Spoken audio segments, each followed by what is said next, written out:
Thanks, Natalie. Well, both Juventus and Manchester City have made flawless starts to the Club World Cup, and a place in the last 16 is already theirs. So this Orlando showdown is about who finishes top of the group. Juventus currently have top spot because they've scored one more goal than City so far. So only a win for Pep Guardiola's men will see a change at the top of the section. If City win, they'll end up in the same half of the draw as Chelsea, and they'll probably avoid a clash with Real Madrid in the last 16. But if they fall short in the Florida Heat, it could be Real Madrid in the last 16, Dortmund in the quarters, and maybe PSG or Bayern in the semis. Regardless of the permutations, it's a battle between former European champions with talent everywhere you look. Let's give you the two teams in full then. It's Ederson in goal for Manchester City, Ryan Aït-Nouri, Ruben Diaz, Manuel Akanji and Mateus Nunes at the back. Rodri makes his first start for City since September. He screens the midfield. Bernardo Silva and Tijani Reinders in advance of him in midfield. The front three of Jeremy Doku, Omar Marmoush and Savinho, Erling Haaland kept in reserve for this one.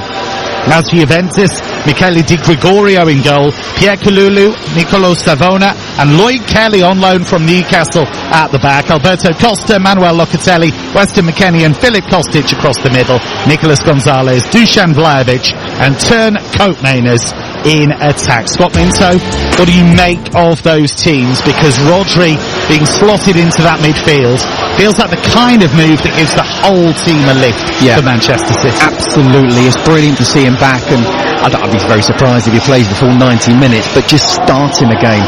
You talk about Phil Foden and where was he last season? Well, there's a chance that Manchester City could have two new signings while these players already know their surroundings. They could be massive for them going forward in terms of not just this tournament but the Premier League and the Champions League as well. Brilliant. I mean, there's not many holding midfielders that can win the Ballon d'Or, so I think it goes to show how important the player he was, and sometimes you realise how good a player is when he's not around. We knew that anyway when he was around, but look what happened last season. I don't think it would have been quite like that. He defends, he protects the back four, he attacks, and actually he was scoring important goals, wasn't he? You know, Champions League final winner, just to name one. So it's massive that he's back, but they've still got to be careful, because quite often when you've been out for a long time, the rest of your body is still trying to get used to being up there in terms of where you were fitness-wise, and you can pick up little injuries. So he'll be managed for sure. He said himself it might take a few months before he's back to the Rodri that we know. Of course, you know the fullback position inside out. Want to get your thoughts on Ryan Aït-Nouri, because he's a really intriguing signing from Wolves. He's been excellent. I thought in the last game he was City's best player, actually. He was getting forward. It looks like he's been a City player for a long time. Just an excellent signing. Better going forward than defensively, but aren't City that generally anyway? So we are about to get underway at the Camping World Stadium in Orlando, a venue that was built in the 1930s, and all set for this very modern tournament, this expanded Club World Cup underway then in Orlando. And it is Juventus in that traditional black and white strip, playing from left to right as we look at it in the first period. City in their light blue shirts and dark shorts and socks, attacking the goal away to the left as Dusan Vlahovic straight away looks to make a nuisance of himself on the edge of the City area. First touch for Rodri as he spreads it wide for Manchester City. His first City start since September, when he suffered what was a season-ending pretty much knee injury. He's so thrilled to be back in action. Ballon d'Or winner. And Manchester City in possession here in the Juventus half with one of their new signings, Ryan Aït-Nouri, brought in from Wolves. Made his debut against Al Ain. Both of these clubs have made flawless starts. City beat Wydad Casablanca 2-0, thrashed Al Ain 6-0, but must win this game to win the group, because Juventus have scored 9 goals so far. Beat Al Ain 5-0 and then overcame Wydad 4-1. So only a City win in the Orlando Heat sees them top the group, and they try and play it to the far side to the right. And a bit of a miscommunication between Nunez and Savinho. The ball goes out for a throw. Yeah, I mean, it couldn't be much closer, can it, between these two sides? What's happened so far, same amount of points, same goal difference, is just because Juve have scored one more goal, and you know, that is an advantage, because obviously there's 3 ways a game can happen, and Juve can have 2 of them and still top the group. And I do think it is important to top this group and avoid the big boys. Listen, we know that South Americans, we don't yet know who exactly they'll play, but South Americans have done well, but we know the big boys, when they're absolutely at it, of Europe, will be a very difficult team to play against. So, and also just the general feeling of winning games. If you've played 3, won 3, and you've beaten a team like Juventus, then it certainly makes you feel that you're ready to go into the knockout stages. Tournament's so often all about momentum. Voice of Scott Minto there, alongside Kevin Hatchard for this one. Juventus 0, Manchester City 0 in Orlando at the Club World Cup. Winner wins the group, and whoever finishes second in this group could well face Real Madrid in the last 16. They'd end up on the same half of the draw as Bayern, as PSG, as Borussia Dortmund. Not easy games ahead. But whoever wins this game and wins the group goes into the same half of the draw as Chelsea, so we could have a very intriguing Manchester City-Chelsea clash at some stage. Here come Manchester City, just out of defence. Rodri spreads it to his left and finds Akanji, just rolls the ball back to Rodri, who's getting lots of early touches of the ball.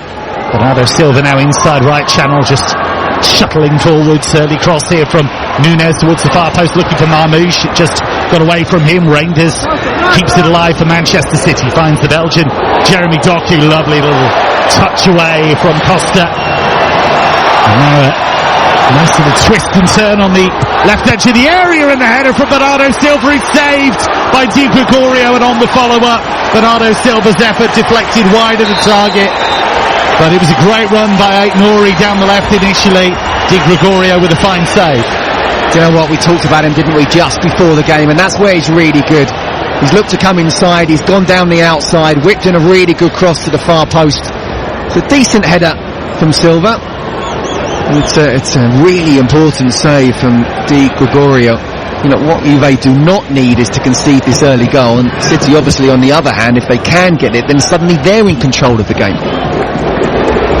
There was a free kick given as Aït-Nouri tried to get involved second time around from an offside position. And it's going to be a Juve throw on the far side, the left, midway inside the Manchester City half. I'm not saying that Erling Haaland would have been in that position, but I think if the ball had come to him, Bernardo Silva, I mean, it was a decent enough header, he got it on target, but I do think Haaland would have given the keeper no chance at all. On the bench for this one, Juventus have won their last 4 competitive games. If you go back further, it's a run of 5 wins in 7. They're in good form right now under Igor Tudor, who took over late in the season, replacing Thiago Motta, and he fulfilled the brief. He was meant to qualify for the Champions League, and he did that on the final day of the Italian League season, and he's been given the job on a permanent basis since then. He's got a strong connection with the club, 9 years as a player for them in Turin. He's been an assistant there as well, and now leading the team, and goes into it with momentum.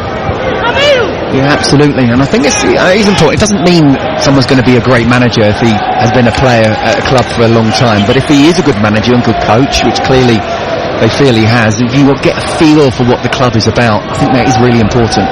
5 minutes on the watch. Juventus 0, Manchester City 0 in Orlando.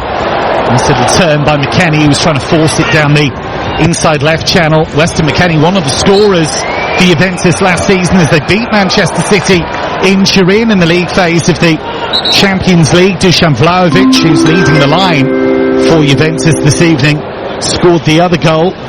Will that make any difference at all, do you think, Scott, to how this game goes, that confidence? I think it's really important if you can have confidence coming into any game. Absolutely. Look at Manchester City, and at this moment in time they're sort of dominating the ball at the moment. I think Juve will know that they will be quite happy to sit back and counter-attack. Not surprised the way it's gone so far. Let's get news of a goal from the other game. Wydad against Al Ain, with Ian Abrahams. Wydad 1, Al Ain 0. The goal coming on 4 minutes. Malula, left-hand side, right-hand side of the area, 10 yards out after a really little smart move by Wydad, lashing the ball home. 36 degrees in Washington, D.C. The heat now on Al Ain. It's Wydad 1, Al Ain 0. Nice work here from Cope Mendes for Juventus, working it to the left wing. And Filip Kostic, who's making his first start for Juventus in over a year. He was on loan at Fenerbahce last season. There was a scary moment for Ederson a few moments ago, which frightened the life out of Scott Minto. It was like you were an ex-goalkeeper when he did that. Well, from a defensive point of view, Manchester City, Ederson's brought the ball out. He's outside his box and he's tried to play a straight ball, something you kind of taught you shouldn't really do, into I think it was Bernardo Silva, and it was cut out, and Locatelli, the Juve midfielder, realised he was completely out of his goal and tried to do it first time, and he was just closed down there in the end, so it wasn't able to get anywhere sort of more than 2 yards away from him. But it was an opportunity because Ederson was completely out of his goal. Juventus 0, Manchester City 0. Live Club World Cup commentary on TalkSport. City just trying to keep possession and deal with the heat, which is in the 30s in terms of degrees Celsius in Orlando. But it's not just that, it's the fact that the humidity is 70%. But here's Marmouche on the move for City, down the right edge of the Juventus penalty area. Got there ahead of Savona. Savinho now works it to Doku, nice spin on the edge of the D. He lays it off to the left-hand side, and Aït-Nouri, who constantly look to get forward from left-back. One of the more attacking full-backs in the Premier League. Now a bit of space for Ruben Diaz up from the back, as Manchester City send plenty of men forward. Here's Bernardo Silva, the captain of City, recently given that role on a permanent basis. Ruben Diaz there again, rolls it into the penalty area, looking for Savinho. The header away from Locatelli doesn't get very far. This is good pressure from Pep Guardiola's men. Rodri now wearing that number 16, across to Aït-Nouri, inside left channel, lovely ball to Doku, great first touch. That is a superb goal. Jeremy Doku finishes off a sweeping team move. It's the perfect start for Pep Guardiola's men. Lovely ball to find Doku, great touch to take it away from the defender, and a cool, calm finish low into the far corner. Juventus 0, Manchester City 1. Just brilliant movement from Jeremy Doku. I mean, I can tell you now, Kev, he's not a thing I would have enjoyed playing against. He's so sharp, he's so quick, he's so skillful. But as the ball goes from right to left, Aït-Nouri's on the ball. He looks to come short. Alberto Costa comes close to him, and then suddenly bang, he's in behind. And then once that ball's played in, he cuts inside Kalulu. It's just far too easy. And then in the end, he's on his right foot, just 8 yards out. I mean, the keeper's got absolutely no chance. But it's a really good ball from Aït-Nouri, but it's all about first the movement from Jeremy Doku, and then suddenly once he's in the box, he comes inside Kalulu and then just strokes it into the back of the net. It's a brilliant finish from Doku. He's now scored in 3 in a row for club and country. Scored earlier in this competition against Wydad. There's Costa at the other end for Juventus, crosses in, and Vlahovic has missed the sitter on the penalty spot, and he just swept it right-footed, well wide of the far post. Golden opportunity. Well, Costa tries to make amends for Doku's goal there. He goes down the right-hand side, cuts the ball back, and Vlahovic, you know, as the defenders sort of drop in, he's stood still, which has given him an extra sort of 2 yards, and he's trying to take it first time on his right foot. Got to take a touch and bring it to his left if he wants, but just completely scuffs it there. Would have been terrible for Manchester City after a really well-worked goal and really brilliant play from Doku to suddenly concede straight away. Well, given away by Ederson. It's a dreadful error, and there's the equaliser. Turncoat Mainers with a calm left-footed finish. It's a gift from Ederson. Just gave it straight to Juventus, and Coat Mainers made no mistake. 2 goals in quick succession, and Juve find a rapid response. It's 1-1. Oh, that's ridiculous. That's absolutely ridiculous goal to concede. Just spoke about how Ederson passed the ball out earlier on and was completely out of his goal. And they've done it again from a goal kick trying to play out, the ball actually going to Edison and him trying to play an almost straight ball as well that didn't go where it needed to. Suddenly Juve are on the attack, and it's a decent finish. I mean, it's just a really poor goal to concede, especially what happened, 5 or so minutes ago. Manchester City have got this game to win. They've got the better players. You know, they should be able to see it out, but they won't if they keep on making mistakes like that. So turn Koopmeiners, who had a rather disappointing first season for Juventus, just 4 goals in it, but he has struck here, the Dutch international, and it is 1-1, City's lead. That's in just a matter of moments. City took the lead in the 9th minute, conceded a leveller in the 11th here on TalkSport. We did say there'd be goals at both ends. And we were right. And we're only 12 minutes in. Is that our one thing we've got right for the game so far? We've started nice and early. I think there could be more. Bit of room to manoeuvre here for Savinho down the inside right channel, slides it forward to Marmoush, the Egyptian. It's made such a big impact since arriving mid-season from Eintracht Frankfurt. Lays it off to Doku, who scored the City goal. Here's Bernardo Silva, great game so far. Here's Rodri, inside right channel, just drifts the ball beautifully onto the instep of Aït-Nouri. Back to Akanji now, the Swiss international. Potentially faces old Club Dortmund at some stage in this Club World Cup. Here's Rodri again, he's already directing operations. Looks like he's never been away. Such a horrible time for him. He just damaged his ACL, he damaged other parts of the knee as well. It was a very complex injury. Saw one of the top specialists in the world when it comes to knee injuries. Here's Mateus Nunes for Manchester City. Wide on the right-hand side, the far side as we look at it. Ruben Diaz with a curving cross into the Juve box, and that's volleyed clear on the stretch by 22-year-old Nicolo Savona. And City getting on with things. They want to respond after tossing away their advantage so casually. Play it into the area here, and the angle was always against Tijani Reinders, and he couldn't wrap his boots around it. Sliced the shot well wide, and it remains Juventus 1, Manchester City 1. You're listening to the FIFA Club World Cup live on TalkSport, presented by DAZN. Watch every game of the FIFA Club World Cup live and for free on DAZN. Sign up at DAZN.com. Really good movement there from Reinders. Just trying to get in between the centre-backs, and Kalulu does well actually, trying to get as close to him as possible. In the end, Reinders has to, because the angle's so tight, take a left foot shot, and it doesn't get on target, but that's what he can do. He's a very good passer of the ball, but he's also really good in terms of his movement, trying to get forward. Pep Guardiola has talked about giving some of the City players as much time off as possible. He said the end of the season was so demanding emotionally, so we've decided to have training but then give the players the rest of the day off if they want to play golf or spend time with their families, and that's fine. Instances of Pep Guardiola and some of his players playing a bit of two-touch beach football and a bit of yoga. Well, I hope they didn't do the 72 holes that I did on Monday over there. That's about the 4th time you've mentioned that, Scott. Well, my legs are still quite scarred by that, it seems. Here come Manchester City again with Savinho, who's having a nice bright start to the game down that right-hand side. It's been an eye-catching signing.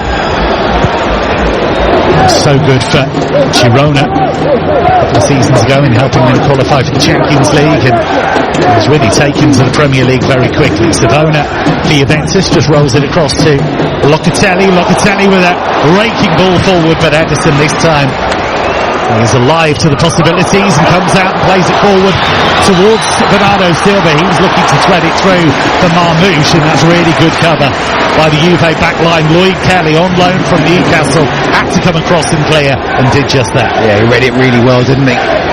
Bernardo Silva just found himself a little bit of pocket of space, played it in behind Savona. Lloyd Kelly came across, and Marmoush would have been in.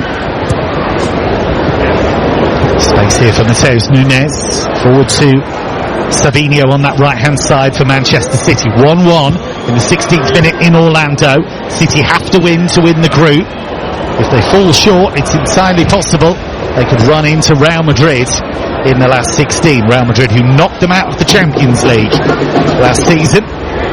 Just keep on coming up against Real Madrid time and time again in the last few seasons. It's become one of European football's modern rivalries, that one. All stroked by Kanji into the path of Doku. He's already scored a brilliant goal. Turns on the turbos, gets away from Costa, away from Kalulu, and he played the ball low into the penalty area towards Rangers. And Weston McKennie had to come across and sweep the ball behind for a corner. Yeah, we haven't seen a lot of Savinho so far, but we have seen a lot of Jeremy Doku. And he just used brilliant pace. Just stood Alberto Costa up and then went down the outside. Pierre Kalulu will have to come across and help out as much as possible. Doku, if I were a Manchester City player, I'd try to get the ball to him as much as possible. He was terrifying for defenders. The question's always been, can he produce the end product? Well, he's starting to do that for Manchester City. Bernardo Silva's corner is a poor one, just topped that into the near post. I'm not going to suggest it was like one of Scott Minto's goal shots. Here's Marmouche onto his right foot, curling cross into the area, headed away by Savona. Could have dropped for a City player, but Juve rather got away with it. And here is Kostic, who was so good for Eintracht Frankfurt as they won the Europa League under Oliver Glasner. Of course, has since gone on to win the FA Cup against Manchester City for Crystal Palace. As a footnote to what was a very disappointing story for City across the club season before this tournament. Of course, they went out of the Champions League. They only qualified for the Champions League for next season on the final day of the Premier League. Nowhere near the title race, really. Finished a long way behind Liverpool. And there's Bernardo Silva just scampering from left to right. 1-1 in Orlando in the Club World Cup between Juventus and Manchester City. City have to win the group. It's not certain that Real Madrid will finish top of their group yet. High ball into the Juventus area, very well covered there by Weston McKennie. And smashed it up towards halfway. And City will take possession again. Juve have to be careful here. They don't end up being just chasing City around constantly and being on the outside looking in when it comes to possession. City was 75% of the ball so far. I was just about to say, they can't get out at the moment, Juventus. So where Manchester City are doing really well, not just in terms of when they're with the ball and making the pitch as big as possible, and sometimes Juve are chasing shadows, even if they win the ball back. You know, City are pressing really well, or certainly not giving them much time to be able to make passes, and that's what Juventus need to do. But at this moment in time, I mean, there's no way it should even be 1-1. It should just be 1-0. It's a really poor goal to concede. City have played really well so far. Need to keep on like this as well. So Juve, it's not just sitting back. They're chasing shadows at the moment, and they will tire for sure. And some really interesting signings already. Manchester City, Tijani Reinders had a good season in a poor Milan team, really stood head and shoulders above the rest, really, in that team. Aït-Nouri, excellent for Wolves. Ryan Cherki, I think, is the one that's really going to catch the eye in the forthcoming Premier League season. I think City fans are going to absolutely adore him. A true entertainer. And Vlahovic wins a free kick, fouled by Ruben Diaz. I mean, you mentioned about sort of the poor season, or sort of end to the season that City had. Space here for Kostic down the left. It's attempted cross. He's deflected behind, and that's going to be a corner. It's Nunes who made the challenge. But let's not forget that City actually created history and did something that no team has ever done in English football, and that's win 4 top flights in a row. They're always going to have a bit of a fall off. I didn't quite see it as steep as it was last season, but now it's time to, okay, we go again. Pep Guardiola is going to stay. He was questioned by Brazil and England, and perhaps, would you be interested? He's not now. He's signed a new contract. Let's go again, and that's going to be fascinating to see what they do this season coming. Copenhagen's corner is too high, drops to the right hand side and is recycled by Savona, and now Locatelli moves it across to Pierre Kalulu, former Milan player, won the Scudetto with Milan earlier in his career. Trying to find McKennie there down the left hand side. Weston McKennie, the US international, and for Mauricio Pochettino these days at international level. Fascinated to see what the US national team does in a year's time. Long ball here towards the edge of the City area. Nicolas Gonzalez tried to lay it off. He looked miles offside, and the flag now has gone up. And we're nearly at the 21-minute mark in Orlando. Juventus 1, Manchester City 1 on TalkSport. Yeah, just looking at Pep Guardiola, and he's just walking up and down the touchline. He must be happy with what he's seen so far, apart from that a really bad mistake from Edison, and I'm going to keep on going on about it because he was warned a little bit earlier where we talked about how Locatelli nearly tried to take it first time from 40 yards out where Edison was out of his goal. Can't afford to give away the ball like that in those situations, but generally speaking I think City have played really well in the first 27 minutes. Edison has described recent reports linking the move away from City as fake news, maybe inspired by President Trump.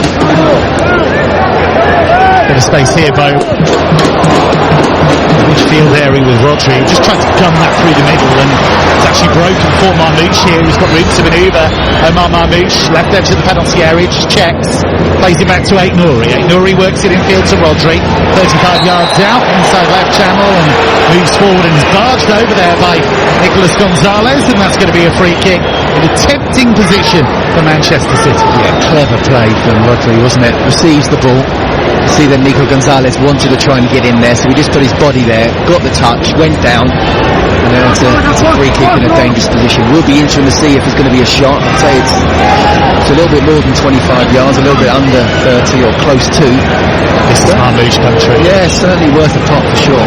I've seen him bury these in the Bundesliga time and time again.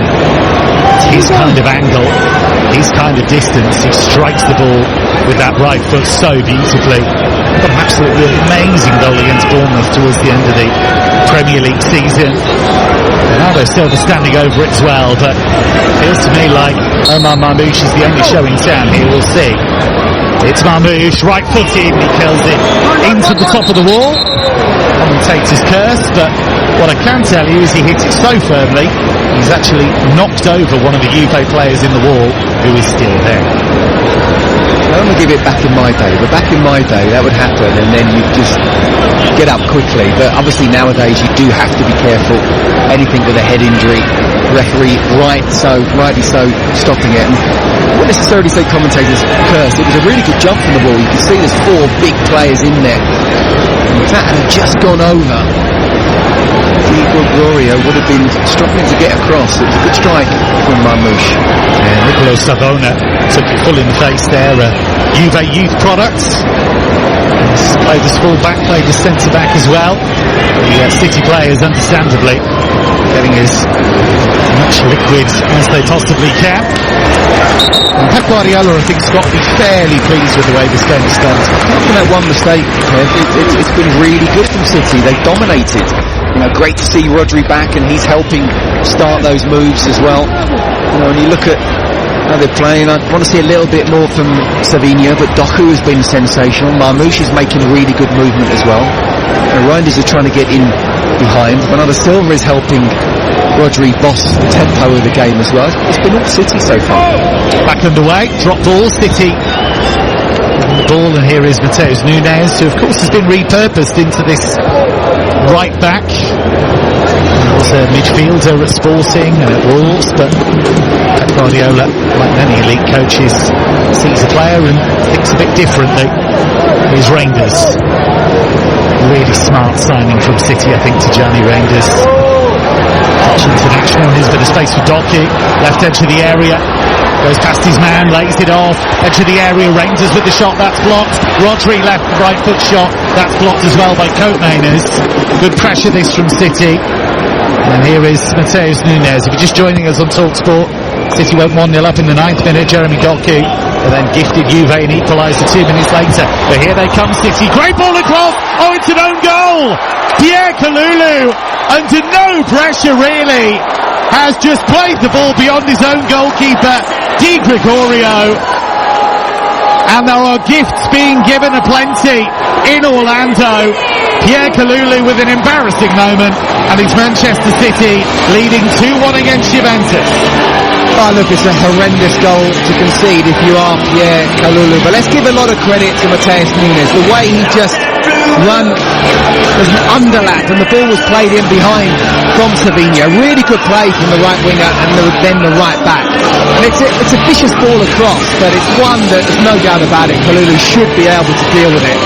He tried to let it come across his left foot and just kick it out for a corner. In the end, it's come off his heel, giving his keeper no chance whatsoever. It's a horrendous own goal, but well done Mateus Nunes for getting into that position, and putting in a dangerous cross. Well, just what we were talking about that change of position actually for Nunez. We know him as a lung-busting midfielder, but he makes those runs time and time again.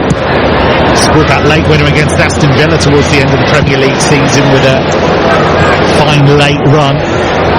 It was a teasing cross, but the truth is, Kalulu under no real pressure. Here goes Reinders though for Manchester City, left foot shot. That's charged down, he was just inside the box. It's come out to Doku. Doku, electrifying so far. But then Marmoush has overrun it, and now Juventus will look to bring the ball clear with Nicolas Gonzalez. He's overrun that. And across comes Manuel Akanji to sweep up the danger. Excellent defending from him. And Nicolas Gonzalez frustrated, but the game is wide open. It feels like a match where anything could happen.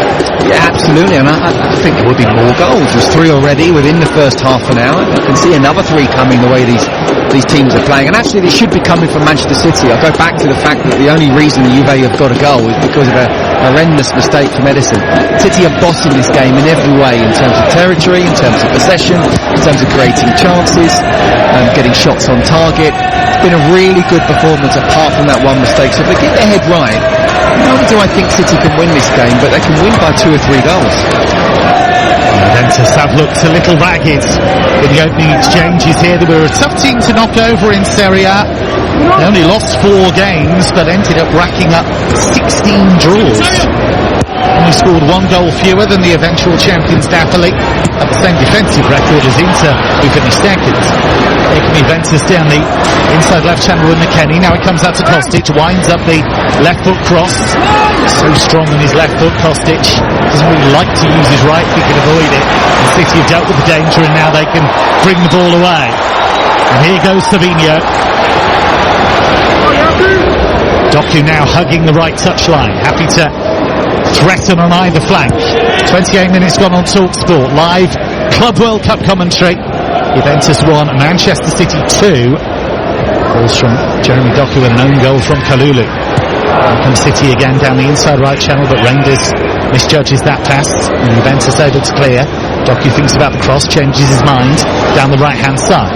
Now he plays it to Savinho. Savinho will take on Koopmeiners on the right edge of the Juventus penalty area. Lays it off the Brazilian, swept in by Nunez, and that was away by Juventus, but just can't get out at the moment. Every time Juventus get it, they are clearing the ball in panicky fashion, and it just keeps on coming back at them. Just blue waves. Suppose you should be used to that in Florida. Bit of space here for Nunez, out to the right touchline, and Doku. Can City find a 3rd goal that would give them breathing space? Guardiola did feel that the second half of this game is going to be really important because of the heat. Plenty of changes for both teams. Savinho taking on Koopmeiners on the far side of City right. Goes back again to Rodri. City fans will be so pleased to see and hear about him striding round midfield. Space here for Aït-Nouri on the left. He's got Costa for company. He has to go back to Reinders. One new signing, linking up with another. Juventus chasing shadows at the moment, and that's what City want them to do in this cloying heat. 70% humidity. Here is Doku away from the challenge of Gonzalez. Can't get into the game at the moment. Nicolas Gonzalez. Now Aït-Nouri just glides away from 2 challenges. Brilliant from him. Now Doku, left corner of the penalty area. Back to Reinders. Reinders chips it into the penalty area, and the shot by Marmoush was a good one. He was looking for the bottom corner, the far corner, but Di Gregorio makes a sharp save. Yeah, I mean, it's all City now, isn't it? And even when Juve do get the ball, you can see the pressing. Despite the heat and humidity, City seem to be a yard or 2 quicker, sharper. And they're absolutely just suffocating Juventus at the moment. Not able to get out of their half, let alone try and create a chance. So again, Edison just needs to be careful. The defenders need to be careful. They're dominating this game. This should be a 4-1 game at least, in my opinion, what we've seen so far. Just about concentration for sure. Well, the players move towards the sidelines for a cooling break. Let's get an update from the other game in this group, Wydad against Al Ain, with Ian Abrahams.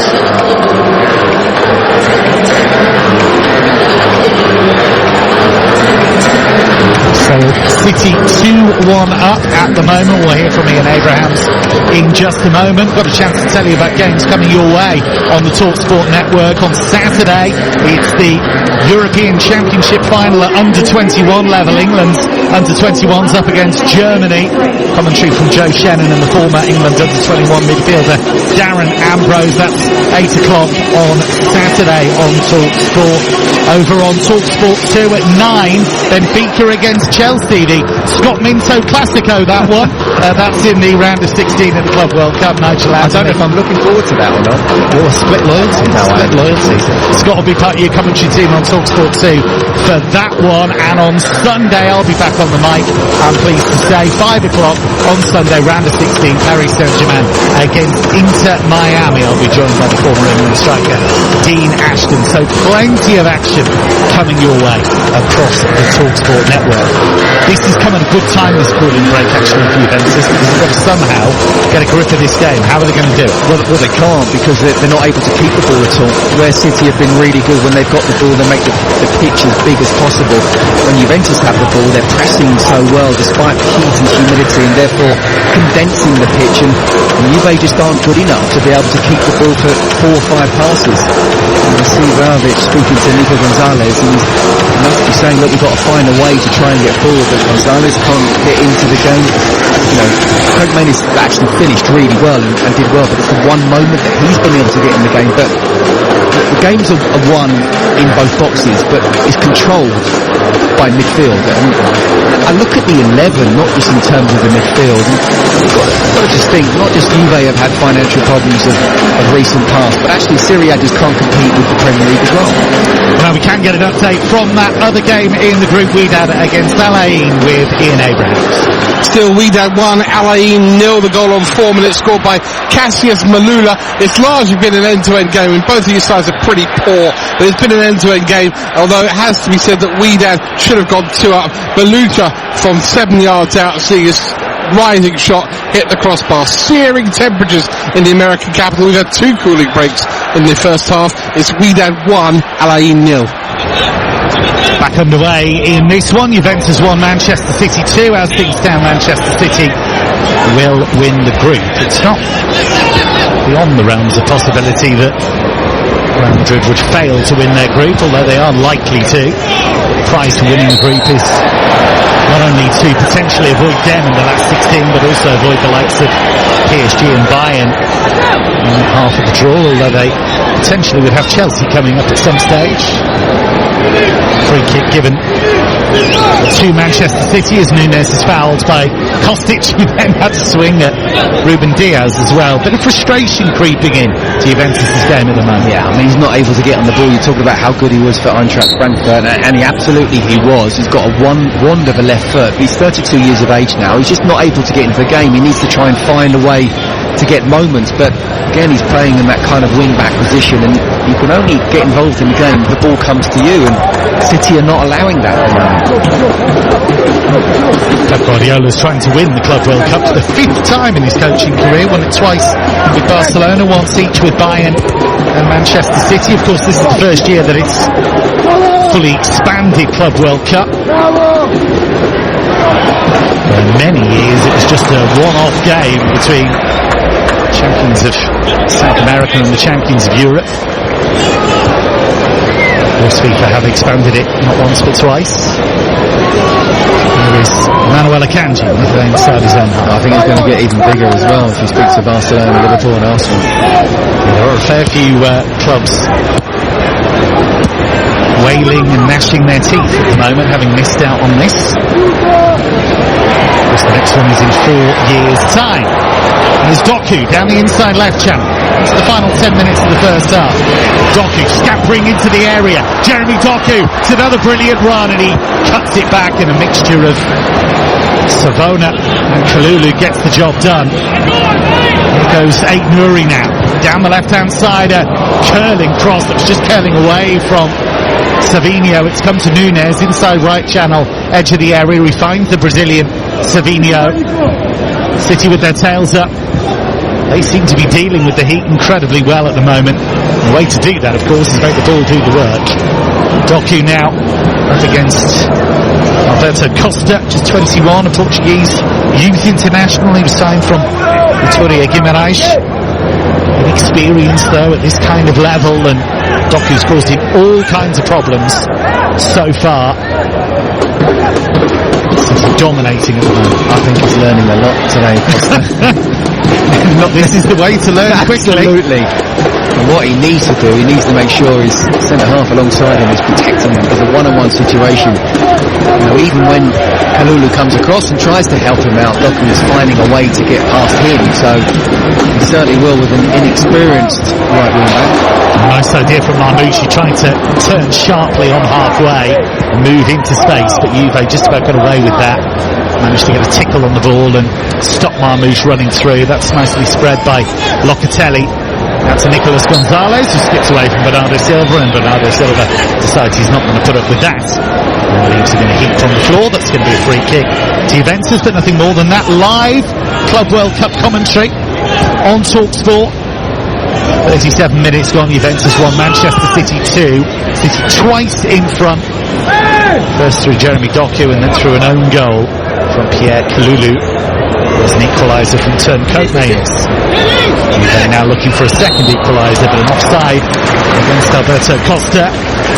Going into this tournament, Juventus have racked up 21 clean sheets in all competitions. One of those was against Manchester City in the Champions League, but Scott, it feels like a very different City team at the moment. Yeah, it does. I really couldn't be more impressed with Manchester City and how they've played it. I'm fascinated to see how they'll do, you know, this coming season in the Premier League, and the combination obviously with the Champions League. And it was important to make sure they finished in there. And it's incredible to say after winning it for 4 previous seasons, but you know, they did create history in English football by doing what they're doing. I think it's almost be inhuman to have won it for a 5th time, but disappointing to have lost that FA Cup final, but at least they did get into the Champions League. Gorgeous ball by Rangers, curling it into the path of Savinho, who's into the penalty area, left foot shot straight to Di Gregorio, but the pass from Rangers was a work of art. Brilliant, that's exactly what he can do. He loves to find little pockets of space and get in behind Rangers, but he's also a really good passer of the ball. I talked about how Doku has got involved and looks so dangerous on one side. Savinho hasn't as much. Juventus have given the ball straight to Marmoush, left edge of the Juve penalty area. Just lays it off to Doku. He had options in the box there, Marmoush, but chose to keep possession instead. Now Rodri making his first City start since September. Huge moment for him personally, a massive moment for City. A milestone on his road to recovery. Here is Doku, who's having so much fun against this Juventus team. He could be, in the next few seasons, one of the most exciting players in Europe. He has all the natural talent. It's always just been about, can he get that consistency? And when he's got this level of player around him, sky's the limit. Yeah, couldn't agree more. He's a player, you know, I always think as a fullback, do I think I could handle him, or how much would he scare me? And he would scare me a lot, because he's quick, he's strong, he can go inside, outside. Although he's predominantly right-footed, he can cross the ball with his left foot. He can go everywhere. So I really think under Pep Guardiola, he's only going to get better and better. Here he is again. Long hair trailing behind him, waiting for support to arrive. He's just slowed it down now. No protection there, Kev. I mean, he should have just gone at him. He's got Costa, he knows that. And Costa knows that as well. There's no one coming round to help out Costa, so go and take him on. Kalulu belatedly had to come out there, and that's not what Juventus want. Actually, I think they've changed it a little bit. I think they've moved Kalulu out there as a centre-back, really. Can play full-back, but they've moved him out there, and they've moved Costa a little bit further infield. I think they've realised that Costa is struggling badly against Doku. It's always a good sign for a winger if you've seen off a full-back and they're having to change things around. 41st minute in Orlando, Club World Cup. City 2-1 up against Juventus here on TalkSport. Here's Rangers in the penalty area. Lays it off to Savinho. Cross to the outside of the boot. Comes through to Nouri, who struck a bouncing effort just inside the far post. And Di Gregorio got across and pushed the ball away as heavy rain starts to fall in Orlando. Here comes City again. Bernardo Silva cuts it back. Rodri lays it towards the edge of the area. That's away by Weston McKennie. That rain is absolutely flying down at the moment. City Should be used to that coming from Manchester, but this is slightly different, of course. Rodri now, low ball into Bernardo Silva, onto his left foot, shot charge down, the ball loops up in the air and goes behind for a corner. Well, even Pep Guardiola has been sat on the bench and it doesn't want to get wetter. It really is pouring it down. Nate Laurie had that shot and he kind of scuffed it into the ground, but it was going on target and still needed a good save to push it out wide. This is all City at the moment. Some fans had the foresight to bring ponchos, would you believe? Other fans would have looked at them thinking, what have you brought that for? And now you know. Now you know. It's going to be a corner to City. On the far side, the right. Nice curl on it, but headed away at the near post by Juventus. It comes out to Bernardo Silva, the City captain. Right corner of the penalty area. It goes to Rodri and his cross is overhit and sails over the crossbar. There's a little bit of hail, I think we're starting to see as well. This is no ordinary downpour, I have to say. Both coaches in T-shirts, both coaches have retreated to the dugout. Smart men, Igor Tudor and Pep Guardiola. I just hope we don't get what happened with the Benfica game earlier in the tournament. 2.5 hours, wasn't it? Half time of the delay. Had a few weather delays actually in the tournament. We also had one not for the Bayern Benfica game, but the other game in that group, and there is potential for that to be a problem at the World Cup in a year's time, because you've got two group games that are supposed to finish at the same time, or at least supposed to run at the same time, and then one of them gets delayed by half an hour, and then that team knows what they have to do. Yeah, what do? Do they stop the other one? Absolutely, there's an issue here going forward. They're going to have to really think about that. Rain's absolutely slamming down, but City still going hell for leather, still trying to build a multiple goal lead before half time. It's Juventus 1, Manchester City 2, live on TalkSport, Club World Cup. Top spot in Group G up for grabs. City will only get it if they win. And if they do get it, they'll end up in Chelsea's half of the draw. Players absolutely sodden. This is heavy even if you're from Manchester. I'm pretty sure the ref will get to half time. We've played in conditions even worse than this, but you know what it's like in the modern day. Just hope there's no delay. Hope they carry on playing. Nightmare for goalkeepers this as well, potentially. Ball falls to Vlahovic's feet. He tries to hold off his man. He's just not got in the game at all. He's got a good battle going on with Ruben Diaz at the moment. Dusan Vlahovic, a player who has a good goal-scoring record for Juve, 57 goals in 144 games, but he came with a big price tag and a big reputation from Fiorentina, and it's never really quite happened for him in terms of winning the Juve fans over and then believing that he's the star striker he was always meant to be. Yeah, I feel sorry for him in this particular game because he's not given any quality ball because the Juventus midfield have not been able to have quality ball, and I just saw him make a run in behind in between the two centre-halves and the ball wasn't played, even attempted to go, and it was the frustration that he had. And when as a striker, if you're not getting involved and you make those runs and the balls aren't coming, I do kind of feel sorry for him. And Juve has so much under pressure from Manchester City in possession that a defender should look up and look for that ball over the top. City have won their last 4 competitive matches. If you go back further, they've won 11 of the last 14, and they've looked like a team with that kind of record in this first half. Savinho, that's gorgeous. Leaves the defender on his backside, and then the left foot shot is charged down. But that was wonderful play from Savinho. He's so good to watch. Just imagine having Savinho on one wing and Doku on the other, trying to deal with that as a defence.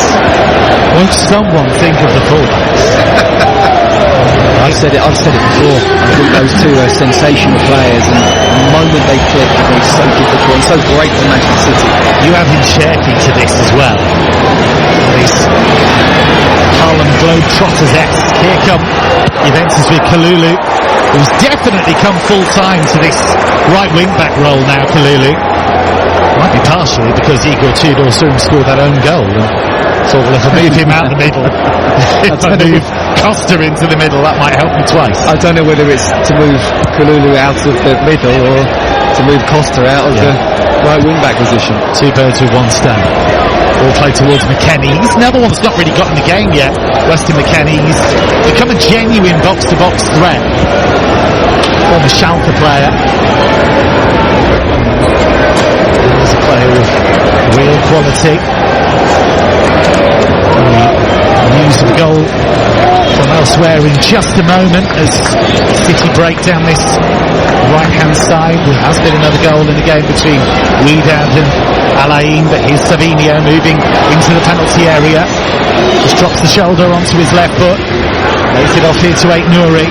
Aït-Nouri works it to Reinders, wearing number 4, inside left channel, 30 yards out. Moves into Doku's path. Doku sees Nunes take it up. Now Ruben Diaz inside right channel, 35 yards from goal. Back out to Nunes. Manchester City just looking to thread the needle here to find a way through. How they would love a third goal before half time. Juve just chasing shadows at the moment. Here is Akanji just to the left of the centre circle. Forward goes to Rodri. You've seen the first half with no problems really. All played over the top by City.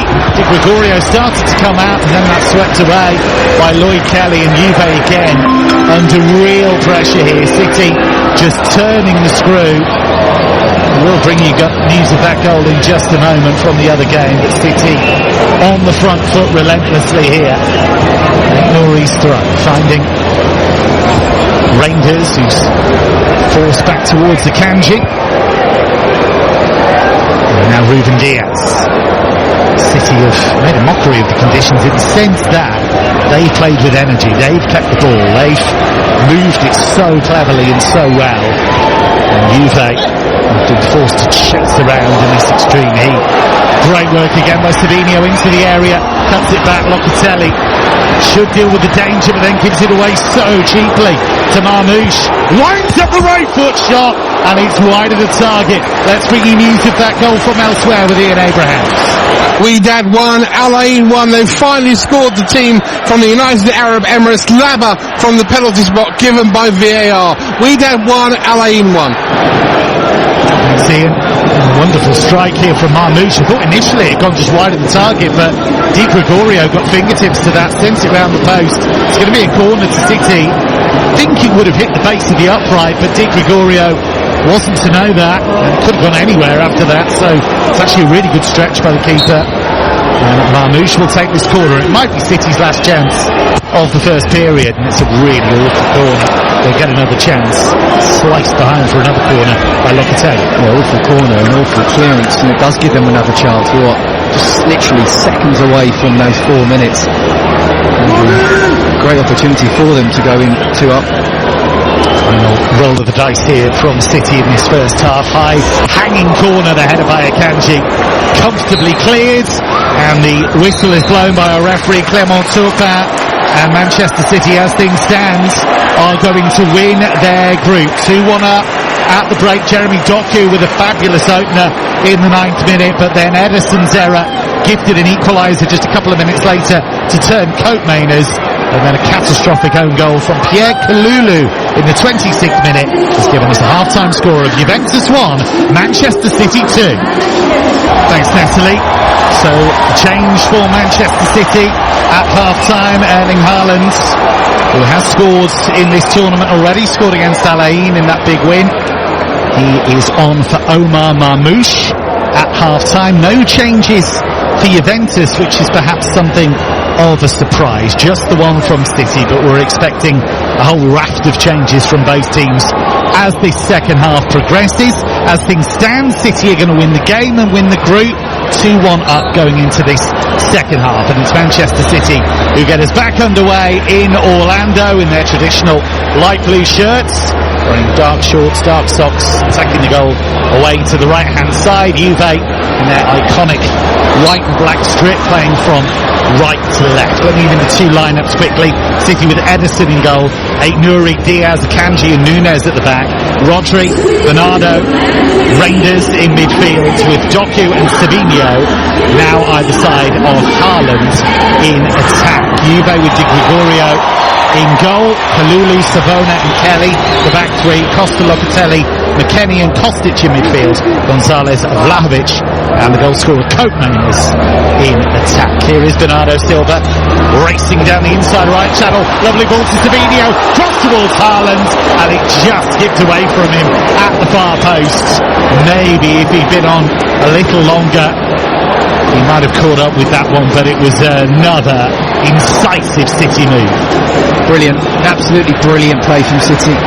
The movement, the passing, the early ball in for Savinho. And he's just inches short, isn't he, Erling Haaland? And you're right, maybe if he'd been on for 5 or 10 minutes longer, he just would have been up for it and been in that position, or been able to move his feet a little bit quicker. It was a really whipped, quick ball in from Savinho. It wasn't easy to try and get on to, but I think if we talked about attitudes, City starting the second half brilliantly. Good play towards Haaland, but he couldn't quite latch onto it. Juventus defending well, and now the look to break, and it was Nicolas Gonzalez trying to get away. And a challenge on that far side. And the referee played a good advantage there actually. And Juventus with Gonzalez again down the right edge of the City penalty area, but they've overrun it, and Doku brings the ball clear and wins a free kick himself. So the advantage didn't really work in Juventus' favour there. 2 minutes gone in this second half. Juventus 1, Manchester City 2. City, as things stand, are going to win this group, and that would put them in Chelsea's half of the draw. What it would also do is see them avoid the likes of PSG and Bayern potentially until a final. We don't know what's going to happen with Real Madrid until the early hours of tomorrow morning. Chances are Xabi Alonso's team are going to win that group, and so it's important for City to win this group to avoid them in the last 16. Of course, at some stage you want to play the best teams anyway, but you don't necessarily want to run into Real Madrid in the last 16. No, look, and of course you have to just beat what's in front of you, but if you're on the right side of the draw, it does make a difference, Kev, it really does. You want to win the game, and whoever, if that means you play the big boys later on in the latter stages, so be it, but I think it just gives you extra impetus to win this game, to be on the right side, and ultimately it is an easier side of the draw. Here is Doku, inside left channel. He's been happy to roam in these central areas, and he slides it to Haaland, edge of the D. Tried to split the ball back to Doku, and continued his run. Doku's been phenomenal in this game so far. Really difficult to cage for Juventus. Here is Rodri. If you are just joining us here on TalkSport, Rodri is making his first start for Manchester City since September. A horrible knee injury. He's worked so hard to get back to full fitness, and every minute that he spends out on that pitch is just a little triumph for him. City have obviously given him the best possible care. There's a lot of sacrifice, there's a lot of tough moments when you make a comeback like that from injury, and Rodri has done the hard yards, and here he is, looking like he's never been away, quite frankly. He looks strong, doesn't he? He looks fit. He's putting himself in the right positions all the time to be available for the ball. Not always receiving it, but at this moment in time, it doesn't look like he's flagging. Forward by Kanji, but he's just slightly overhit that towards Reinders, and the ball just skips away from Tijani Reinders, who is named after the former Ajax and Nigeria star Tijani Babangida, his father player as well. Babangida's work. Reinders a really intriguing player, somebody who actually played alongside one of his opponents in this game, turned Koopmeiners, RZ, in the Netherlands. He's blossomed in Italian football with Milan. Juve will know all about him. Now ready for a new adventure with Manchester City. Feels like a Pep Guardiola player.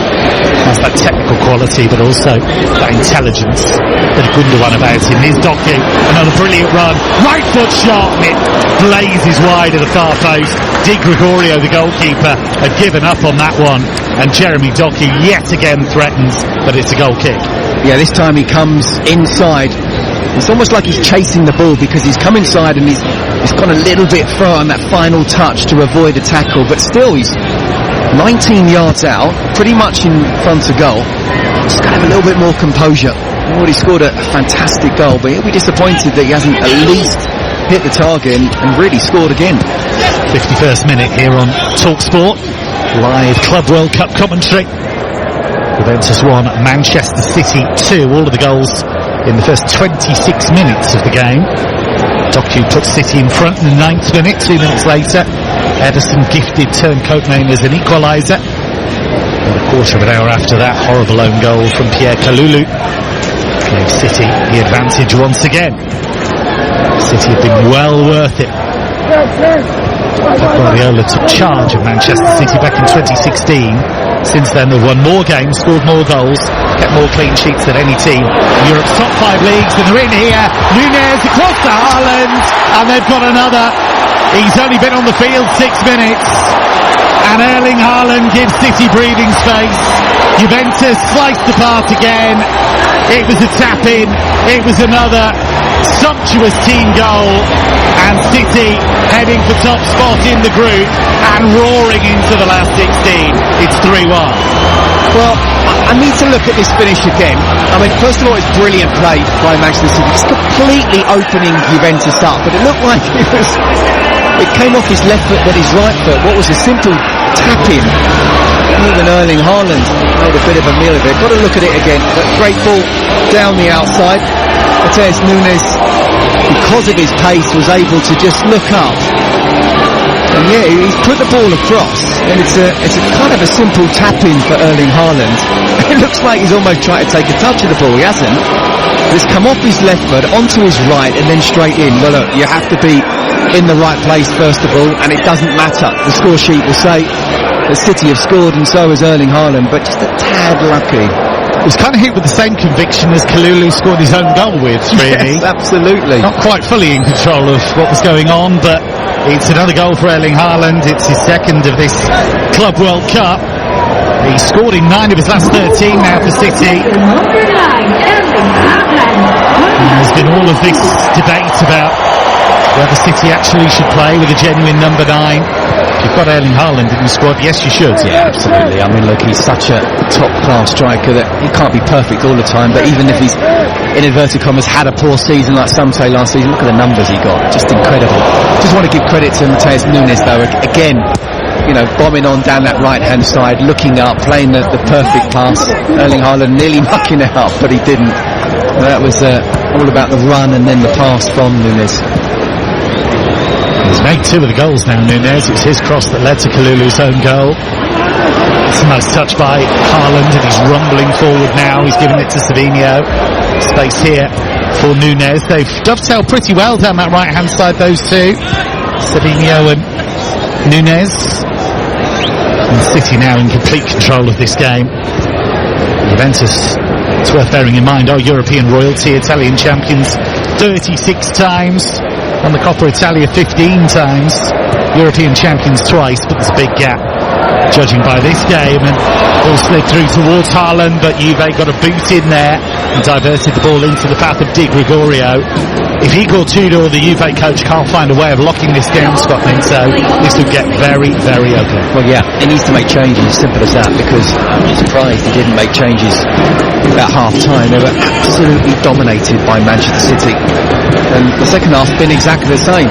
And City, if they want to, could score 4 and 5. I said that in the first half. They're on the way to doing that. Here's Savinho. Just jinks in on his left foot. Tried to work it across to Bernardo Silva, but Juventus had men back there and were able to deal with the danger. And now there's a bit of space for McKennie. It's a rare break this for Juventus. Kalulu works it out to the far side. Vlahovic, chance to run at them. Exchanges passes with Costa. It wasn't a great return. And Vlahovic unable to really make anything happen. And that was a poor return ball from the youngster. But who got back? Jeremy Doku. Brilliant play. So not just is he really good going forward, he's helping out his team defensively. Juventus again just swinging the ball out towards the left-hand side, and Filip Kostic, and an offside flag against Filip Kostic. It's been a strange performance from Kostic, really. He's been out of the team a long, long time. He was at Fenerbahce under Jose Mourinho last season. he's found it difficult to really get to the pace of the game and has looked like a player that hasn't really played with this group for quite a long time. Yeah, I'd agree with that. Looking at a replay of the Haaland goal, and he's having a little giggle with Bernardo Silva. He knows he was a little bit lucky there, but it's right place, right time. Wasn't as clean this finish. He's on the move again though, Haaland. Edge of the area, onto his left foot. Good challenge that by Savona at full stretch. Haaland putting him under real pressure there. But he played the ball and not the man. And Juventus are going to make changes here. Poor old Costa being taken off, and that's a bit of a mercy, I think, quite frankly. He's had a pretty horrible afternoon.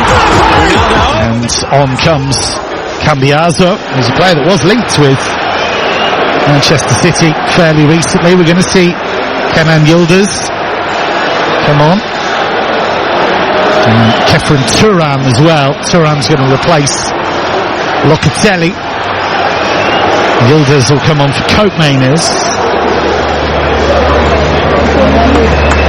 Costa replaced by Cambiaso, so it's a lot closer to what would have been their strongest team really, but it might be too little too late. Let's get news of a goal from the other game in this group, Wydad against Al Ain with Ian Abraham.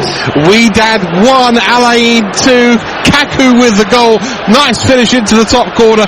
It was helped onto in the middle of the penalty area by Palacios. Looked like he'd fouled the defender in his follow through. The referee went to the screen though and decided it was still a goal. So Vladimir Ivic's side have turned it around. Wydad 1, Al Ain 2.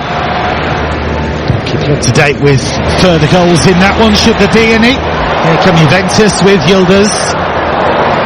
He just got away from him, but Turan picks up the pieces in midfield, and Juventus should at least have a bit more imagination with Turan, a bit more drive from midfield. Locatelli, more of a sitting midfielder really. Turan more box to box. He's had a good impact since coming in from French football. Ball played to Yildiz, head to the area, and his right foot shot dragged wide of the target. Kenan Yildiz, who has 3 goals in this tournament already, he was looking for a 4th. Yeah, he was a little bit unlucky to have a goal taken off and not have a hat-trick in a game where he did score 2 goals. It ended up being given to an own goal, but he's a great talent, there's no doubt about it. And just sort of thinking, we're talking about half-time, they've been completely outplayed, but they're still in the game at 2-1, and he makes substitutions at 3-1. And as good as these players are against this Manchester City side, is absolutely dominating the ball and creating chances at will. Just wonder whether it's too little too late. He was born in Germany, Kenan Yildiz, in Regensburg. He ended up on Bayern Munich's books, but made the move to Juventus. He's been a big hit with Juventus. They have a player down at the moment, and it's going from bad to worse for them. It was Savona who went in for a challenge with Haaland. Did Haaland just land on him? Or was a turn of the ankle? So Savona moves to engage with Haaland. Haaland does nothing wrong actually, and as Savona's trying to engage with him, his ankle just twists to the turf. Yeah, absolutely. And hopefully it's one of those where it's just really painful and he'll be able to come on, but no, or carry on, but no. You can see that the physio has just said to the bench, no, we need to make a change here. So hopefully there's nothing serious there. Certainly Erling Haaland didn't do anything wrong at all. He was just looking at the ball, and there was a twist at the ankle, but a very painful one for Savona. How realistic do you think City winning this tournament can be? Because we talk about Real Madrid, we talk about PSG, but City seem rejuvenated by these signings. Pep Guardiola, I think, is rising to the challenge, isn't he, of trying to rebuild this City team, and they look as if they do have some genuine momentum. Yeah, and look, for all the, and well done to the Brazilian teams in particular, the South American teams, how well they've sort of done, and they have gone some through. I think we're seeing, like, what we're going to see in the knockout stage is what perhaps we thought, the European teams being better. And I look at Manchester City and I think there's every chance. But I still think it's strange that Botafogo were able to beat PSG. I still think PSG are the best team in the tournament, But Botafogo have shown what to do, and Luis Enrique only made 4 changes in that particular game. Dembele was out already from the first game. It wasn't as if he made sort of all 11 changes and it was a different PSG game, team. But I still think that they are the best team. The City got every chance of winning this, especially the way they're playing. Juve did make that change. Savona replaced by Federico Gatti, Italian international. Player who played most of his career in the lower leagues, actually. He's been a bit of a late developer. Played 107 games for Juventus before this one in Orlando, at the Camping World Stadium, which has hosted big college football games. It was one of the venues for the 94 World Cup. Record attendance was for WrestleMania in 2017, 75,000 packed in for that one. Did you watch it? I didn't know. No, I'm more of a Endo Nakasaki guy rather than kind of modern wrestling. It's going to be a free kick here for Manchester City, one down the right hand side. Wouldn't say it's Nunez to stand over it. And it'll be an outswinger. Actually takes the low road, played it square, opened up space for Aït-Nouri. He's done that a few times, Aït-Nouri, popping up in those central areas, and that rotation that of course the top coaches love, that it forced Thuram to make the challenge, and City with a free kick in the central area. City haven't really had a proper left back for a long time, and what you've got with Aït-Nouri is not just someone who's comfortable on the ball, not just someone who's able to bomb on down the left and put in quality crosses, but he's also able to play that inverted role, which will then allow one of the other midfielders to move further forward. So he can give City so many options. I think he's a really good buy. 62 minutes gone, Juventus 1, Manchester City 3. City as things stand able to win Group G. With this free kick, Di Gregorio rather nervously organising his wall, worried about what's to come. Bernardo Silva standing over it, and he just plays it out wide to Doku with the right foot shot, and that's easily cleared at the near post. He was taking on Cambiaso there. Jeremy Doku has just caught his opponent there, Doku. It's Nicolas Gonzalez who's gone down. Did mention in the first half that City have lost to Juventus pretty recently. Went down 2-0 in Turin in the Champions League in December. City's only win against Juventus all the way back in 1976 in the UEFA Cup tie. Goal from Brian Kidd gave City a 1-0 win at Main Road. Juventus won the second leg 2-0. Let me tell you, there's going to be a second win for Manchester City. You and your bold predictions. Matheus Nunez finds Savinho. He's had some sparky moments on that right-hand side, Savinho. He's another one that has such a high ceiling, I think, potentially. Just quietly assembling some real entertainers in this team. Guardiola and company. Of course, at great expense, but that's the case with lots of teams at the top level these days. But you look at the players they've got now, and the players on the pitch with Doku and Savinho, and Marmoush has come off, and Haaland's on it, there's still Foden, Rodri's back in Turkey. How good is he going to be? Fascinating to see how Pep Guardiola deals with this. He's already come out with Oscar Bob fit again now, of course. He said he doesn't want a big squad. Actually, he might need one in terms of these type of tournaments and then the Premier League and Champions League, but it does look a very good squad, not just 11. And the way they're playing at the moment, I was wondering whether it might take a year or so, or even say 6 months to really get to know each other, and also Pep Guardiola, but it looks like they've been together for a long time, years. They look sharp, and Pierre Kalulu's just been booked for a foul on Reinders, and that's given City another free kick inside left channel. Bernardo Silva and Tijani Reinders standing over it. It's too far out for a shot. Bernardo Silva plays it towards the far post. He's overhit that, and the ball just bounces out for a goal kick. You are listening to the FIFA Club World Cup live on TalkSport, presented by DAZN. Sign up now at DAZN.com to watch every game live and for free. City about to make changes.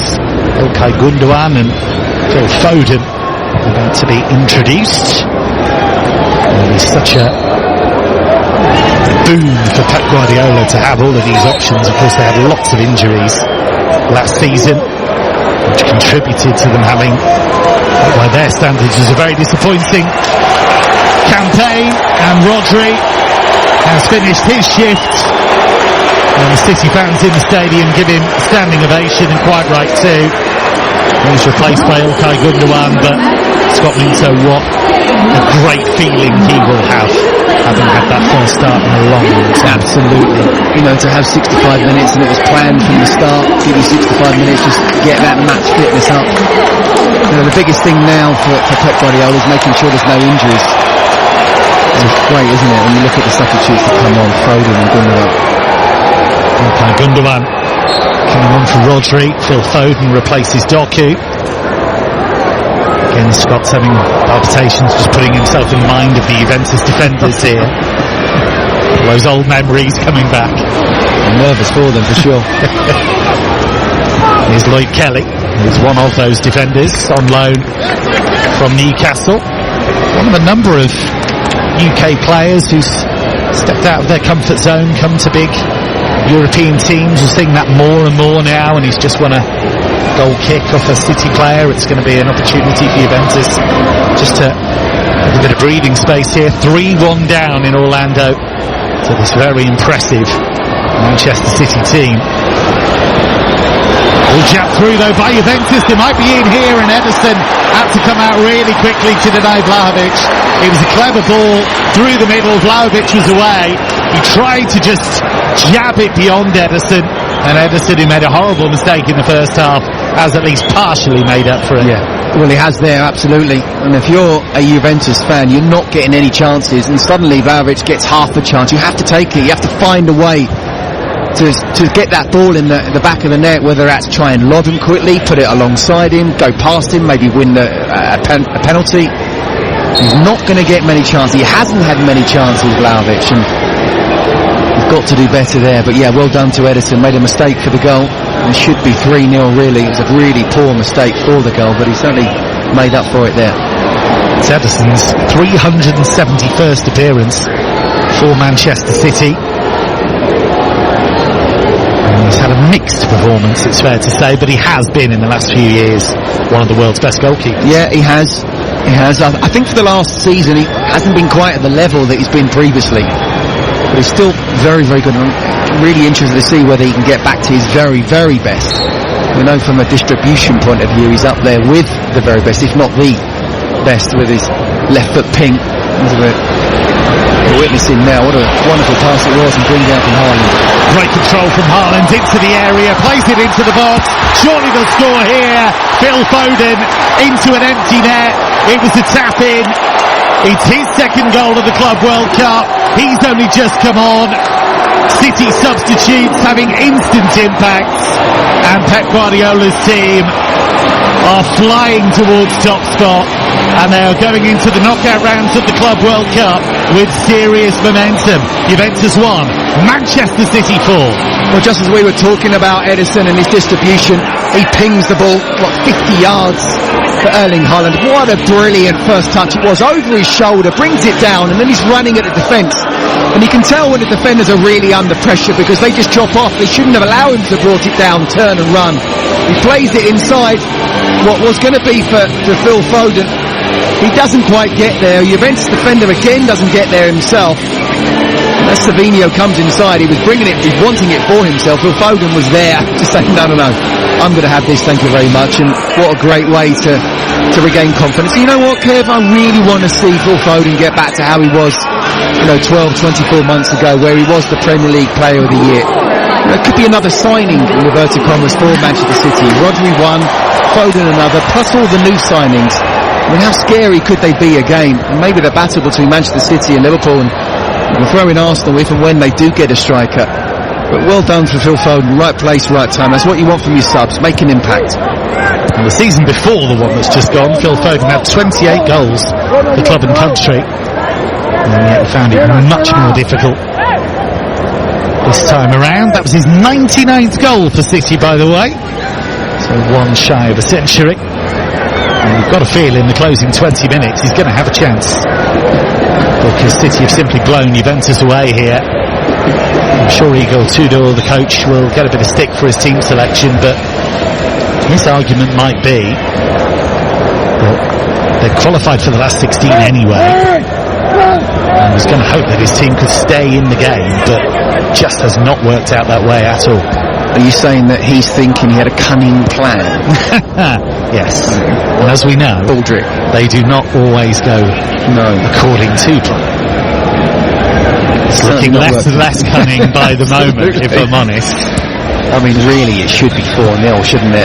And if City, you get the feeling if they needed 5 or 6 to qualify, they will go on and get it.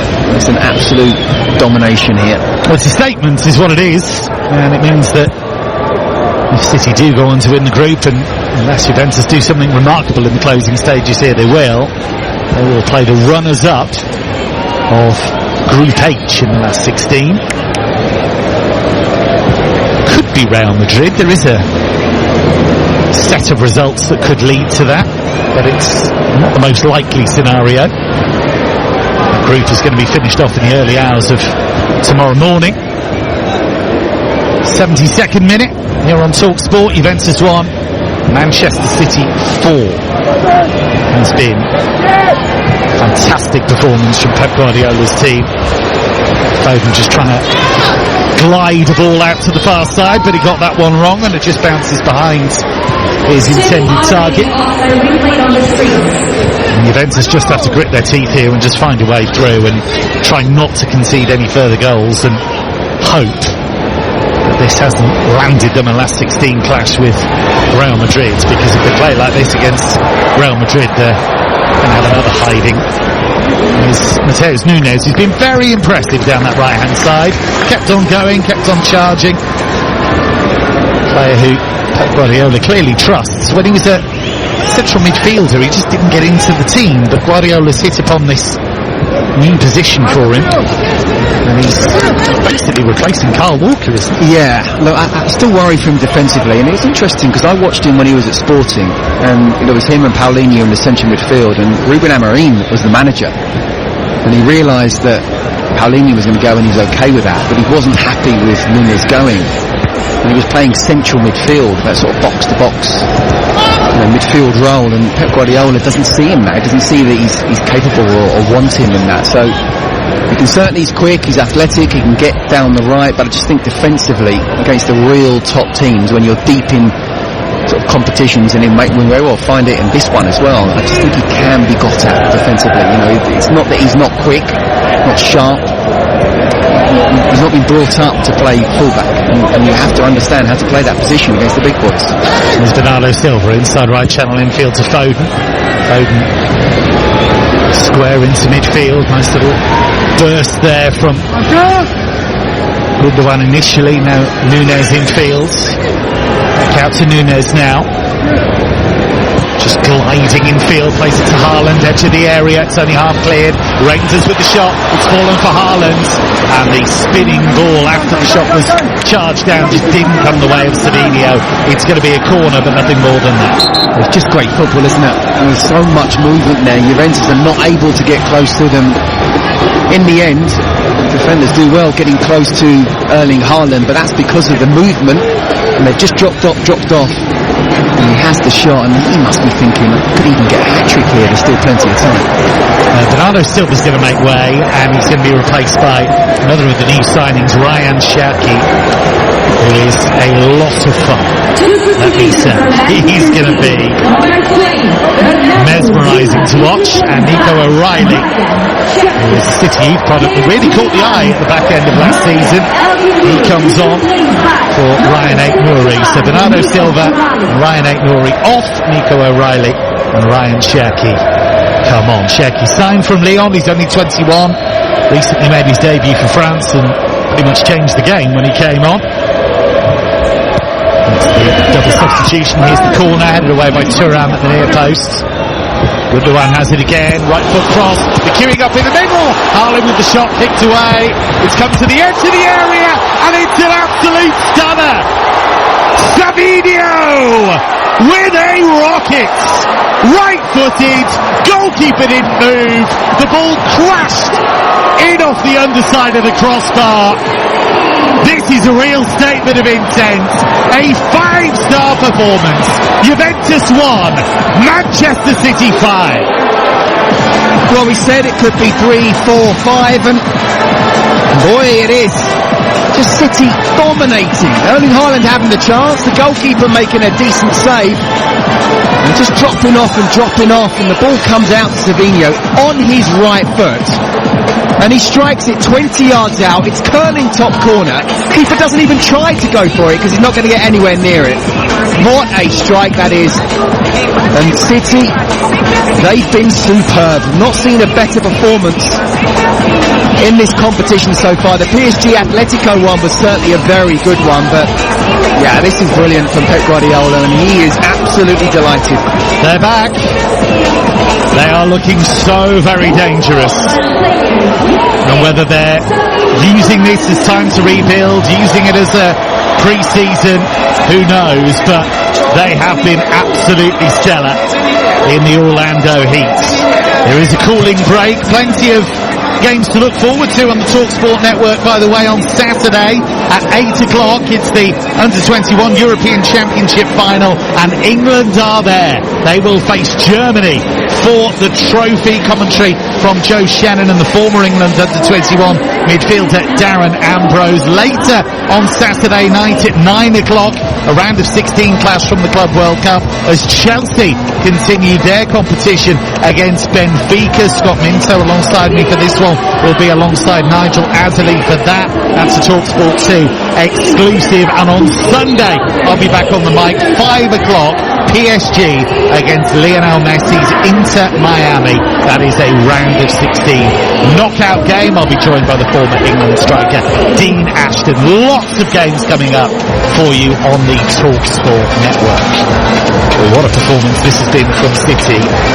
Could Juventus have done much more? Is it just the case that City have been irresistible, or has this been a pretty rotten performance from the Italian giants as well? I think it's both. I think City have been brilliant. Let's be positive first of all. I think City, both with and without the ball, on the left-hand side and the right, and you know that things are going well when Savinho pops up and strikes one in the top corner, curling, giving the keeper no chance, and it's on his right foot. But Juventus have been poor. I mean, look at the team that Igor Tudor picked.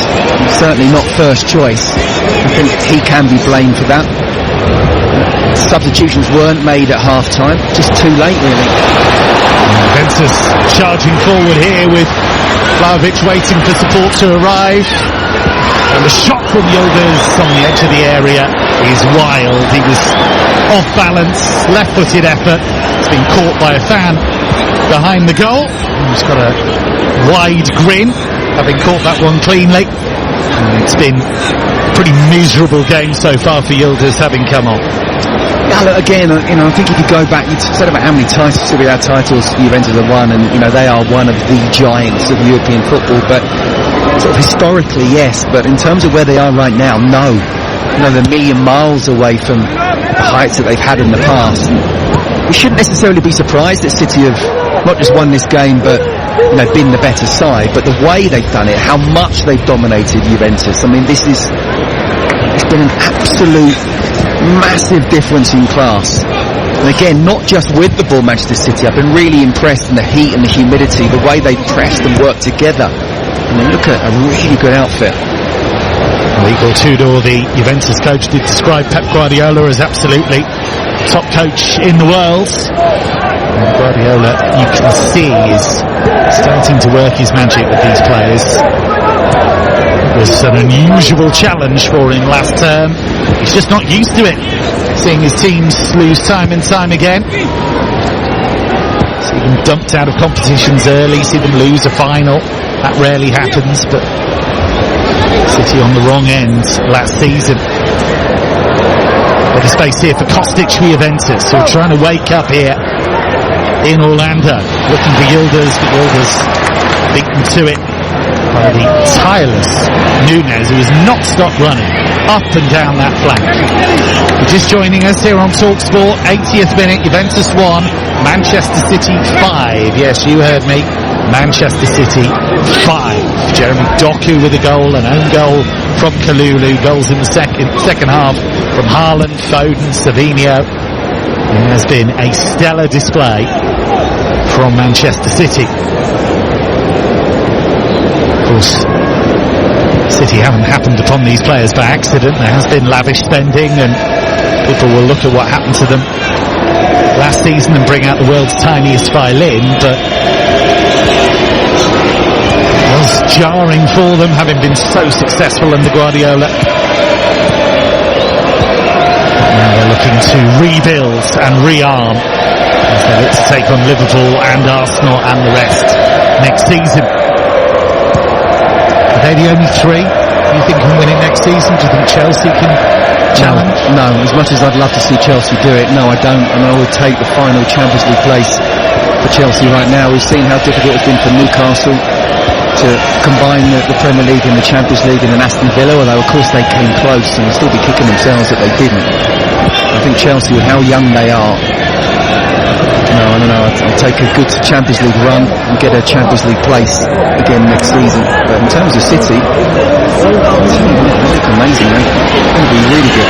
Here's Shaki, right into the area, just tried to feed that to Haaland at the far post. There was a bit too much juice on it, and Haaland couldn't quite catch up with it. Nice idea. Shaki, I think, just admitting that he put too much on there.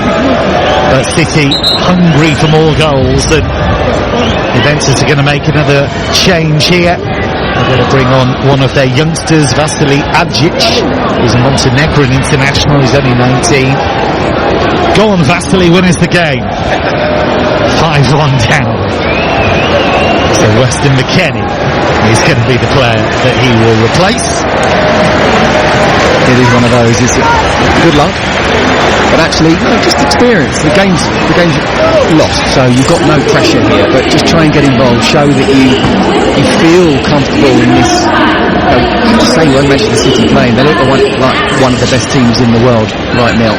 It is a City corner. Must have taken a flick from a Juve defender on its way through as it evaded Haaland at the far post. City with this corner, which is just drifted into the near post. It's headed away by Lloyd Kelly. Out as far as Savinho. Gundogan plays it back. City with plenty forward here. Shaki looking for Haaland, and he found him. But Haaland couldn't get a clean shot away. The ball looped off a Juventus defender, nearly fell for a Kanji. Now Cambiaso clears, and Thuram under pressure, and City is still pressing, still working. They have the enthusiasm, they have the vigour, they have the energy. Juventus have no answers to this whatsoever. Juventus 1, Manchester City 5 here on TalkSport, and we are 83 minutes into this game. In Orlando, City are going to win Group G, and potentially could face Chelsea in the knockout rounds, but not until a little bit later. They will face whoever finishes second in Real Madrid's group. Could be Real Madrid, could be Al Hilal, could be Salzburg. Here come Juventus down the left with Yildiz. In that famous number 10, finds Vlahovic, right foot shot into the bottom corner. And that's a small gesture of defiance. Dusan Vlahovic, who scored against City in the Champions League, scores against them again here. Yildiz with a wonderful ball to find him. And it's Juventus 2, Manchester City 5. Well, it'll be disappointing from City's point of view. It's actually a really good play from Vlahovic. He's made sure he stayed on side. It's a good first touch. He's shown strength there as well. But, you know, we talked about the mistake that Edison made. You know, that should have been just a one-off. Make sure you don't concede after that. But Vlahovic has done well on his right foot as well. It's a really good finish, giving Edison no chance whatsoever in that particular instance. But game 1, they've been brilliant. City just slightly disappointing from the defensive point of view. It's like, okay, well, it was just one mistake and that was it. Just going to check it. Of course, they check all goals. It looked tight, but I must admit, it's difficult from the angle we're at. But they are checking, and it looks as though the goal is going to stand. And Vlahovic did time his run, and Yildiz did time his pass. Really exciting player, Kenan Yildiz. He's talked about the pressure of wearing the number 10. He said there's two sides to it. It's a really heavy number to wear, but gives me confidence that people think I can handle it, and I want to show them they were absolutely right to believe in me. And it was a fine assist from the Turkish international there. Seems a bit bit of a faux pas, really, that Bayern were unable to keep him, didn't make best use of him while he was on their books. There is only 20. Just fouled Mateus Nunes. It's going to be a free kick to City midway inside the Juventus half. This has been a staggering, stellar performance from Pep Guardiola's team. Juventus shuffled their pack and have paid the price, but I actually wonder, had Juventus played their top team, would they have been able to stop City anyway in this kind of form? Yeah, absolutely. I mean, we'll never know. My guess would be no, City are the better side, but I just talked about how the importance of understanding a role of fullback. I think Nico O'Reilly really is a number 10. He's playing left back, and he's done well for City when he's played in that position, mainly because it's always with the ball. And he's bombing on, but he's not sensed the danger, he's not come across, and by the time Vlahovic has got the ball, he's able to get his body between Nico O'Reilly and the ball as well, so that he couldn't make the foul then. Just needed to sense that a little bit earlier, and that's where against the real top teams, a moment like that, conceding a goal, could be the difference. City aren't going to score 5 against everybody. Players we haven't even mentioned, guys like Joško Gvardiol, one of the best young defenders around, Nico Gonzalez, who they brought in from Porto. From City again, Nico O'Reilly works it in fields. Of course, Rico Lewis is banned at the moment for City after he was sent off earlier in the group stage. He's got a 3-match ban for that. I thought that was a bit harsh, if I'm honest, and Pep Guardiola agrees. Claudio Echeverri is another one who has been playing for City, but he's out injured.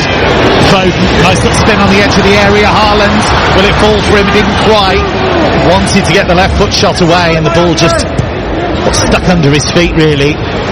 But in the 88th minute here on TalkSport, with Manchester City 5-2 up, they are still pushing for goals. No letter, even in this heat. It did cool down a little bit, of course, with that crazy rain shower towards the end of the first half, but still challenging conditions. It's afternoon in Orlando, serenely moving towards early evening, so it is a real challenge, this. City have dealt with the conditions superbly. Rain or shine, facing City, when you have to run around and you have to keep the shape and you have to try and win the ball from them. It's a pretty horrible experience, isn't it? Yeah. I mean, look, Juventus are not in a good place, and that's why Potter went, Tudor's come in. Far too many draws in Serie A. They're not not just European football, but in Italian football, not the team they once were, but City have been really impressive. This is not, with respect to Wydad or Alain, this is a Juventus side who do have good players. They've absolutely dominated this game. They really have been very, very impressed with everybody, both individually and even more so as a team. Mexican waves currently making their way around the stadium. I would have banned if it was up to me. Grinch that I am, killjoy that I am. I don't think it adds to this atmosphere. No, watch the game. You've come to watch the game. The game's done. Still things you can see, players to watch, little tricks and flips. You can still do that. Just put your hands in the air. Come on, Pep, let's go. No, not for me. Not for me. Absolutely not getting involved in that. Juventus were hoping that season would be a big success, and Thiago Motta, seen as a rising coaching star, we got Bologna into the Champions League, but failed to last the entire campaign. Dismissed in March, and Igor Tudor did at least salvage the campaign and get them into the Champions League, but it was an experiment that wasn't given much time to reach its fruition. Into the 90th minute in Orlando, here on TalkSport Live, Club World Cup commentary. The Juventus 2, Manchester City 5. City not just winning the group in style. 3 games, 3 wins. 13 goals scored. 2 against Wydad, 6 against Alain, 5 here. They want another one. Shaki away from a couple of challenges, still going. Ryan Shaki. The ball's glued to his feet sometimes. Works it in field to Reinders. Shaki, all on the edge of the area here. He's had to go away a little bit from the box. Shaki just being trapped there. Now a bit of room for Rangers, and Rangers tries to turn away from trouble, and that's going to be a free kick against Rangers with the foul on Yildiz. We're into the first of 3 additional minutes, and Juventus desperate for that final whistle to sound. I don't know which team wants the final whistle more, City because they obviously want to confirm the win, or Juventus because they've been given the absolute runaround in these 93 minutes. Juventus went into this game with a bit of confidence after winning their first 2 games. That confidence has evaporated. Here's Xiaki, just tried a little jab forward with the outside of his boot there. It's back now with Nunes. Rangers finds Foden, right corner of the Juventus penalty area, onto his left foot, the Stockport Iniesta. And the ball worked in field to Akanji, who's just gone about his work very, very serenely. Manuel Akanji probably doing a few sums in his head, I imagine. Maths genius that he is. Ball played towards Haaland there. They've given it straight back to Haaland on the edge of the area. Xiaki, good save by Di Gregorio. It should be 6. Juventus gifted the ball to one of the best strikers on the planet, and he found Ryan Xiaki, and Xiaki couldn't finish. Let's get an update from the other game, Wydad against Al Ain, with Ian Abrahams. Still Wydad 1, Al Ain 2. Wydad took the lead through Cassius Malou in the first 5 minutes of the game with a smart finish, but they've come from behind Al Ain to lead 2-1 with Glaber's penalty and then the goal from Kaku early in the second half. We've still got 2 minutes before we head into added on time. Wydad 1, Al Ain 2. And this one in Orlando, it's Juventus 2, Manchester City 5. City are going to win the group. There's Cambiaso down the right-hand side for Juventus, bursting into the penalty area after a little 1-2, but cross comes Akanji. Akanji gives the ball away to Kalulu. Here is Thuram. And Thuram gives that ball away. If you are wondering what I was talking about with Manuel Akanji, do watch the videos. He goes on this chat show or quiz show and does these arithmetic puzzles. It's absolutely amazing. Clearly a fiercely intelligent man and an amazing footballer. It's not fair, is it really? Got to be bad at something. Maybe he's terrible at DIY. Do you think? I hope so. I think a lot of footballers are. Yeah, a lot of commentators are as well, including the one you're hearing from right now, as my wife will attest to. And from the one you're hearing from right now. We've just moved house and she's been building all the furniture. Nothing to do with me. I'm the diva of the family. Her and the kids. You've got to know where the strengths of the group lie.